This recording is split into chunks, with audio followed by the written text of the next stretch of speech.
Ice&Blood.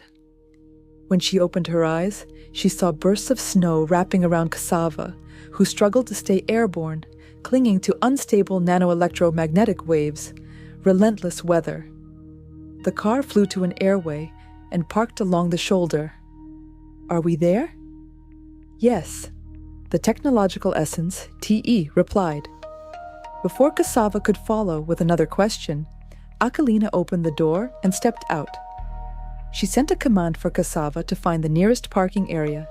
It obeyed. White swallowed everything. She narrowed her eyes. Still, she could barely see ahead. With each solar cycle, winters grew harsher, and summers more lethal. The last summer in Russia had surpassed 45 degrees. This cycle promised over 50. Winters easily reached -25 in Moscow, worsening every cycle. Akilina had grown up hearing the same story: factories devouring green, damn techno corporations profiting from scarcity, pure oxygen for the rich, semi-pure oxygen for those crawling through the underworlds. Breathing well should belong to everyone. But things were different, and that was why she burned with anger. Her mother had gotten sick from that shit. Respiratory problems, suffocating cough. She had nearly coughed her organs out. Akilina would still kill the bastard who sold that to Daria. Even so, her mother still had breath left to send all those messages, to make all those calls. The 34th call from Mamochka blinked on the bioscreen. In the dimness of Flux Luna, Akilina felt within herself the same moon that had once bled through Daria. She closed the holoprojection. What did she expect? A hand covered her mouth, her nose squeezed. She was pulled backward. Her head struck something. When she opened her eyes, a man was smiling. She rubbed the back of her neck, frowning, throwing him a look of pure contempt. You need to learn how to defend yourself, Svoloch. The tone cracked like a whip. Blue eyes, narrow, almond-shaped, the eyes of a domestic dog, one that would do anything for its master, Rurik, her father's right hand, former Russian army. He lit a cigarette and blew smoke into her face. Answer, brat. Stop looking at me like a shit-eating face. His car hovered in the air. The TE kept everything stable, effortlessly. Of course, it was a duo or una generation, top tier. Xava was good, but factories had stopped producing Gen 9 TEs. Even less, her Chiotto model, a 2120 classic, now a collectible. How many idiots at the bar had tried to convince her to trade Xava for disgusting implants and prosthetics? She remembered Yegor's alcohol breath. 500,000 nin rubles for that beauty. She refused every time. Get lost, asshole. Akilina drank more vodka. The man laughed and left. Another woman took his seat. Always a different one. She shook the thought away. Looked back at Rurik. What the hell was that, asshole? You almost broke my neck. You know how to curse. It's fucking terrible, but it can improve. More smoke. A crooked smile. He failed to intimidate her. She rolled her eyes. Your implant is shit. She meant the metal half of his face, skin stitched with cables, shaved sides framing a square jaw. Cleaning that dirty mouth, huh? Fuck! Did he ever stop smiling? She turned away and stayed silent for the rest of the ride. Rurik didn't care. Hours dragged slowly. Akilina grew impatient. Rurik noticed her restless fingers and offered a cigarette. What the hell is that? She frowned. Tobacco rolled between his fingers. You smoke that shit? Shit is those synthetic neural drugs you kids shove up your ass. He twirled the cigarette. This is good stuff. Natural Cuban herb. I roll them myself. You should feel honored. Akilina imagined the taste. She liked inhaling nanodrugs, configuring her biochip so the effects lasted exactly 1 hour. That prevented addiction. This was different. Natural drugs addicted.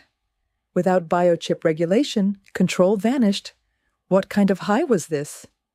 She played with the cigarette. He handed her a lighter. Weird guy. A lighter?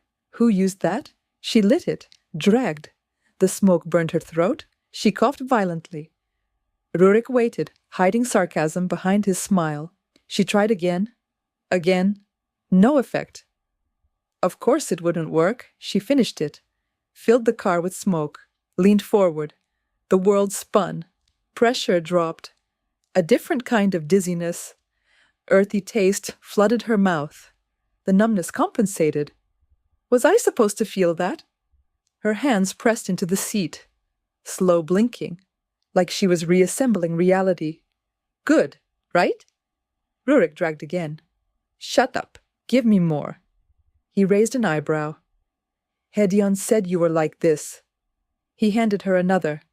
We treat our own with respect. Watch your mouth, Svoloch. Yeah, breaking each other's necks? A sideways smile. You're not one of us yet.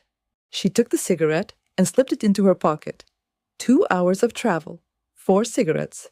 In future cycles, she would discover Colombian herbs, better ones. Her fingers would never leave a cigarette again. 3 packs a day. Who would choose otherwise in that kind of life? Rurik parked. The walls of the Vorovskoy Mir rose like a fortress carved in ice, near historical ruins buried under snow and dead vines. Akilina moved forward, fighting the freezing gusts, pushing her back. Above, guards blurred in white mist aimed their weapons. Real. Forward only. 2 members, 1 human, 1 android, blocked the path. Rurik kept walking. Recognition struck them. Shame followed. Second most powerful man in the global Vorovskoy Mir. Anywhere he entered, the local Pakan bowed. Akilina looked around. Massive warehouses, each one a different destination. She avoided imagining what happened inside. If they trained her to replace her father, she would have to swallow morality. That was the price. All she wanted was to be close to him. Everything else she would endure. They passed nanometal warehouses. Ahead, the castle of Kalmar-U, gray concrete, poisonous vines clinging like traps, hidden microblades in the walls, capable of flying 100 meters to slit throats. Anyone outside the nanosystem would be cut down instantly. The fortress was controlled by Una, the most advanced TE of the Vorovskoy Mir. Its database updated daily. Motherboards hacked from the corporations ruling the world, the filth, the world. Her father, their destinies intertwined. Soon, hers too. The wind cut like blades, stealing breath. That place was a prelude to cruelty. Would she live there? If that was the price to be near him, she might endure every cut. The gate opened automatically as they crossed a frozen garden. Dead shrubs, trees petrified by cold, fallen leaves shimmered under muted light. Winter days yielded little. Here, even less. She would get used to it. Inside, heat boiled against her skin. She removed her coat, holding it in her arms. A robotic coat rack leaned toward her. May I take your coat, Akilina? Too polite for that place. She handed it over and followed Rurik. He walked without looking back. Long corridor, doors everywhere. He stopped at the last one. 2 knocks. A sharp voice, like a bullet tearing air, allowed entry. Akilina stepped inside. A monumental golden frame held a portrait of 2 elders. Her grandparents, walls filled with shelves of paper books. She knew they still existed, but never imagined her father kept a collection. She would soon learn paper could be the most powerful weapon on a nanotech planet. The world's rats, those who held everyone's information while no one held theirs. The Russian criminal organization drowned in cybercrime. They hacked corporations, blackmailed billions, trillions. If payment failed, they leaked it, crashing markets.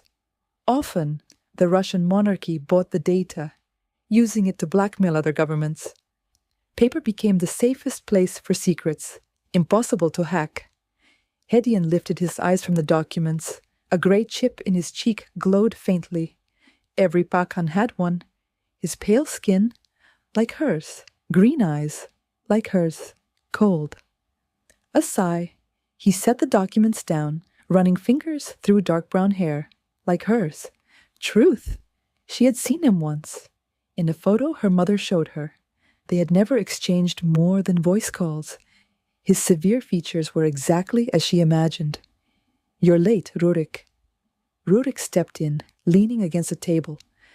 "The girl delayed us an hour." Finally, he looked at her. "Trix, welcome." Trix? How long since she heard that name? She couldn't even remember who gave it to her. Only her mother used it.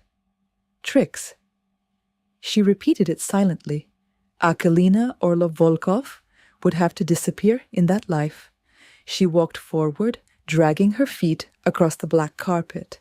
She missed having her coat pockets, not knowing what to do with her hands. She crossed her arms. "So?" Her father raised an eyebrow. "Your mother taught you to speak like that?" He looked at Rurik. "Everything ready?"